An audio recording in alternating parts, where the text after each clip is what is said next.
hamdalillah nahmaduhu wa nasta'inuhu wa nastaghfir wa na'udzubillahi min syururi anfusina wa min sayyiati a'malina may yahdihillahu fala mudilla lahu wa may yudlil fala hadiyalah.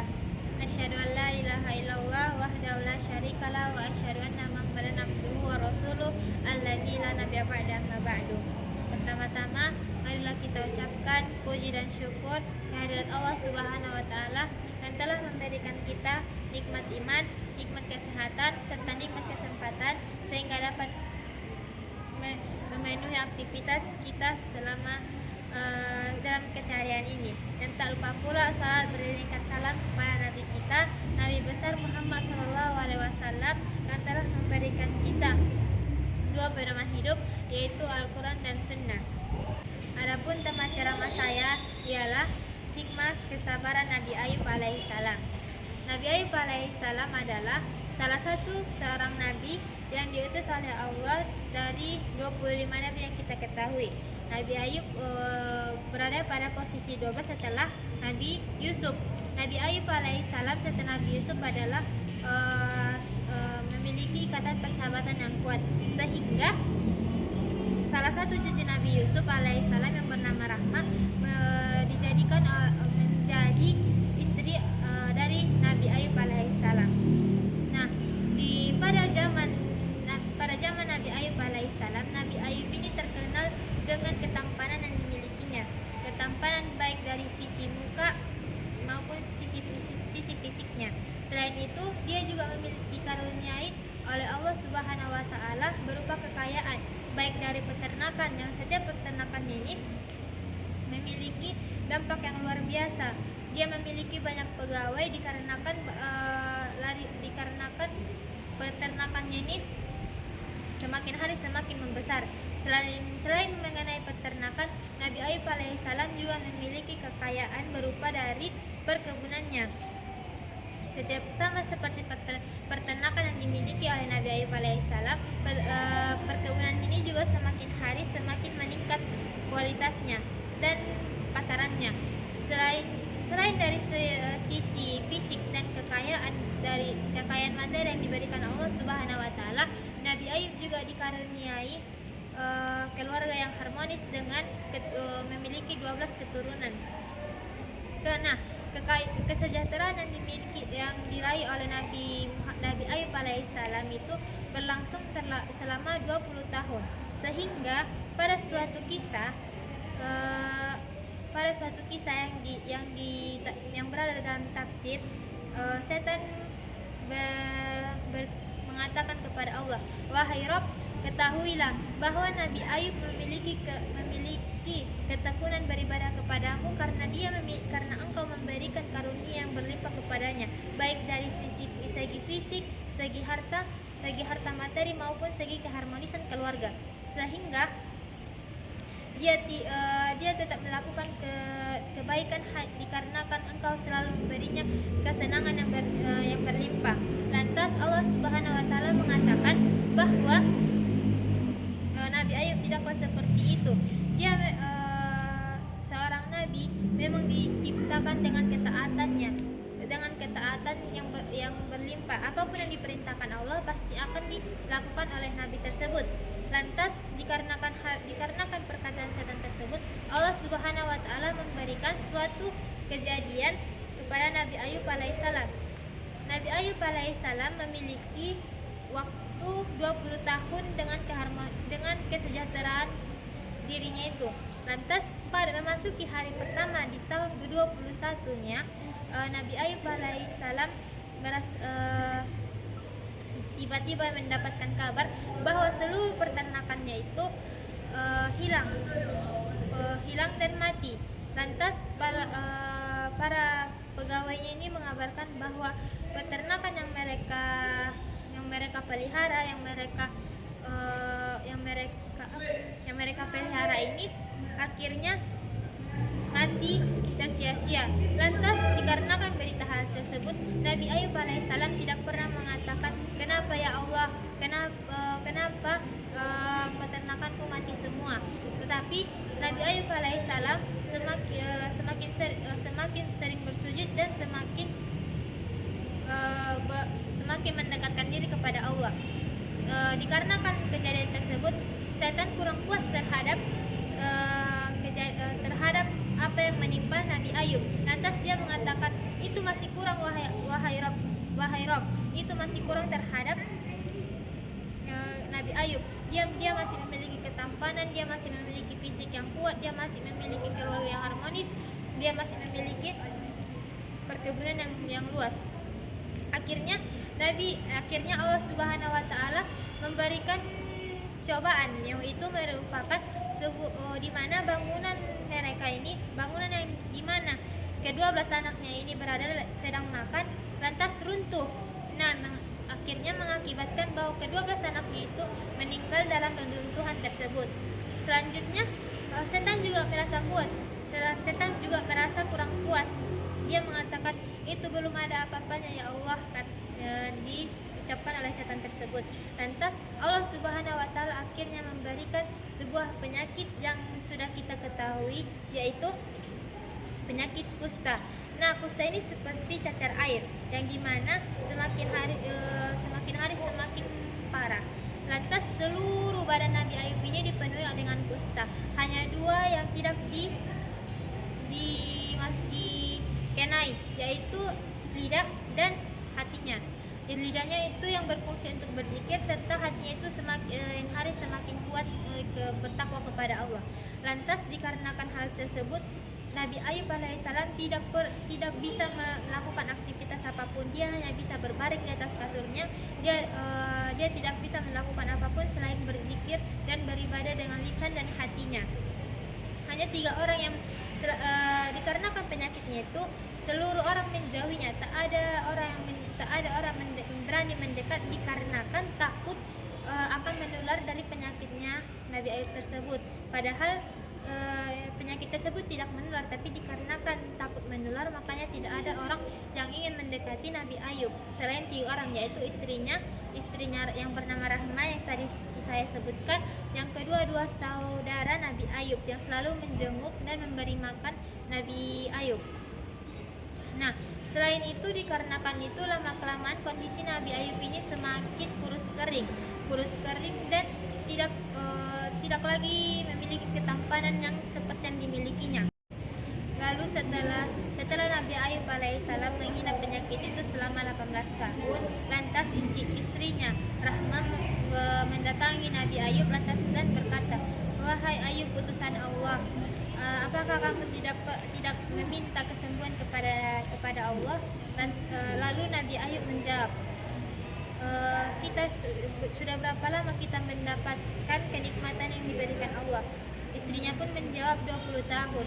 Lantas Nabi Ayub menjawab, kita sudah mendapatkan kenikmatan selama 20 tahun, sementara penyakit yang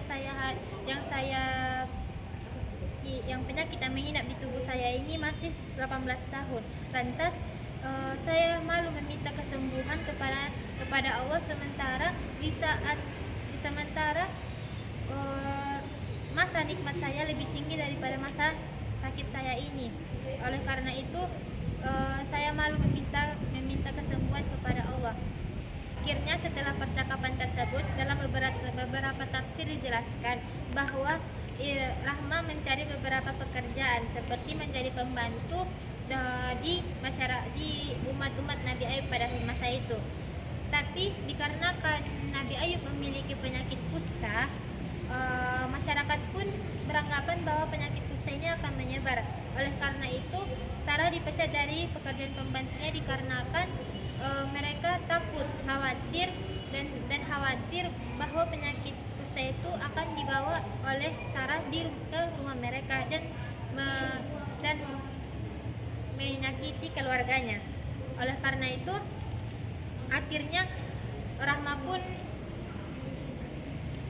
pun mencari pekerjaan lain, sementara tak ada yang mau mempekerjakan dia. Pada akhirnya Rahmah pun melakukan penjualan rambut, yang dimana beberapa tafsir menjelaskan bahwa Rahmah ini menjualkan rambutnya tanpa menjelaskan untuk apa dan bagaimananya. Dan itu Rahmah menjualnya sebanyak 2 kali. Lantas di saat Rahmah membawa beberapa makanan yang bergizi kepada Nabi Ayub, Nabi Ayub pun bertanya, dari mana makanan ini? Sementara kita tidak memiliki pekerjaan, kita tidak memiliki uang yang cukup untuk membeli makanan ini. Sementara itu Rahma pun menjawab bahwa dia menjual rambutnya. Dan Nabi Ayub pun melihat melepas jilbab Rahma dan memarahi Rahma dikarenakan dia menjual rambutnya ini. Setelah mengetahui hal tersebut, Nabi Ayub pun bersumpah kepada Rahma bahwa dia akan mencambuk Rahma sebanyak 100 kali. Oleh karena itu, Rahma pun pergi meninggalkan Nabi Ayub alaihissalam. Di mana Nabi Ayub alaihissalam pun sendirian, tidak bisa melakukan apapun. Dia tidak bisa melakukan pembersihan hajatnya, dia tidak bisa melakukan berwudu, karena yang sebelumnya ini yang membantunya untuk melakukan hal tersebut itu adalah Rahma, istrinya. Oleh karena itu akhirnya Nabi Ayub pun berdoa yang pada Quran surah Al-Anbiya ayat 83 yang berbunyi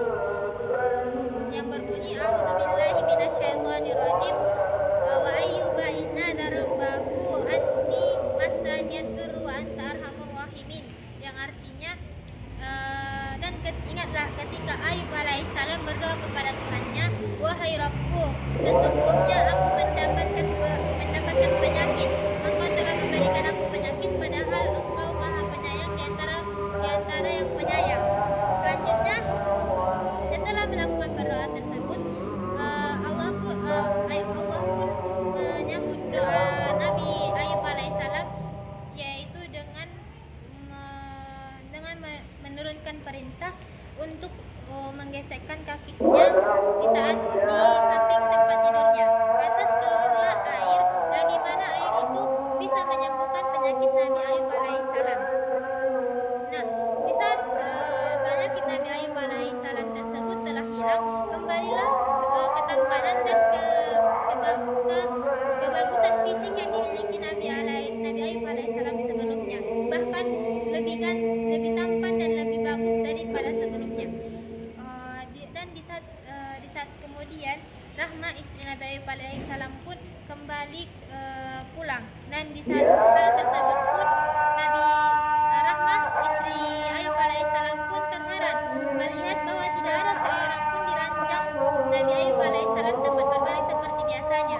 Lantas dia pun bertanya kepada Nabi Ayub itu, wahai hamba Allah, di manakah Nabi Ayub alaihissalam? Lantas Nabi Ayub pun menjawab, inilah saya adalah Nabi Ayub, saya sudah sembuh. Nah, lantas karena itu Nabi Rahma pun terheran-heran dan merasakan bahwa ini sebuah mukjizat, dan di mana Rahma pun mengatakan kepada seluruh umatnya bahwa Nabi Ayub alaihissalam telah sembuh dari penyakit kustanya. Oleh karena itu, sesuai dengan Al-Quran, sesuai pada ayat Al-Quran surah Al-Anbiya ayat 84 yang berbunyi, A'udzubillahi minasyaitonirrajim, Bismillahirrahmanirrahim, fastajaba lahu fakashafna ma bihi min durri wa atainahu ahlahu wa mislahum ma'ahum rahmatan min indina wa dzikra lil 'abidin, yang artinya kami mengabulkan doanya dan kami mengangkat atau menyembuhkan penyakitnya, serta kami mengembalikan keluarganya dan melipat gandakan yang sebelumnya, dan ini sebagai pengingat terhadap orang-orang yang menyembah kami. Lantas setelah mendapatkan kesembuhan tersebut, Nabi Ayub pun mendapatkan kesejahteraan yang lainnya, seperti peternakannya kembali ke seperti yang semulanya, yaitu peternakan yang dulu dimilikinya itu yang banyak, yang sudah berketurunan banyak itu pun muncul.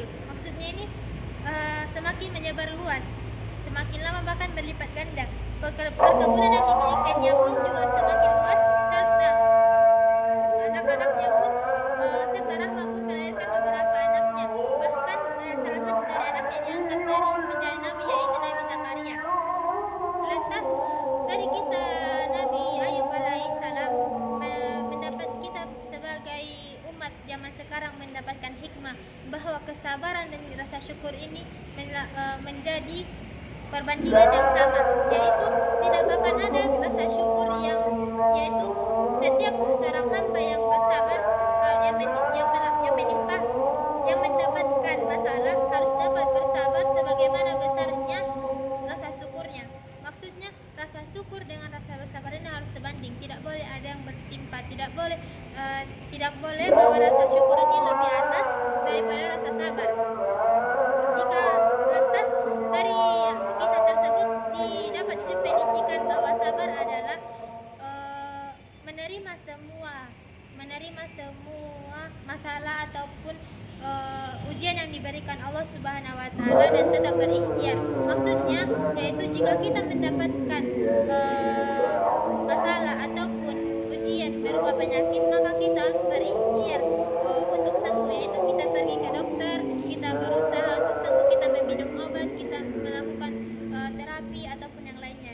Jikalau bencana kita ataupun ujian kita berupa harta yang miskin ataupun otak kita ataupun kepintaran kita yang tidak memadai, maka kita harus berikhtiar bahwa kita harus tetap bekerja, kita harus berusaha mencari pekerjaan yang halal ataupun kita berusaha untuk belajar dengan sebaik mungkin. Tidak akan ada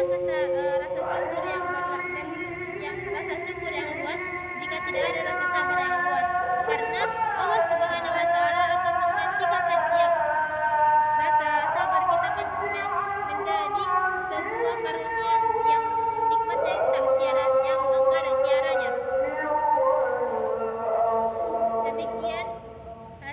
Demikian ceramah saya tutup dengan Assalamualaikum warahmatullahi wabarakatuh.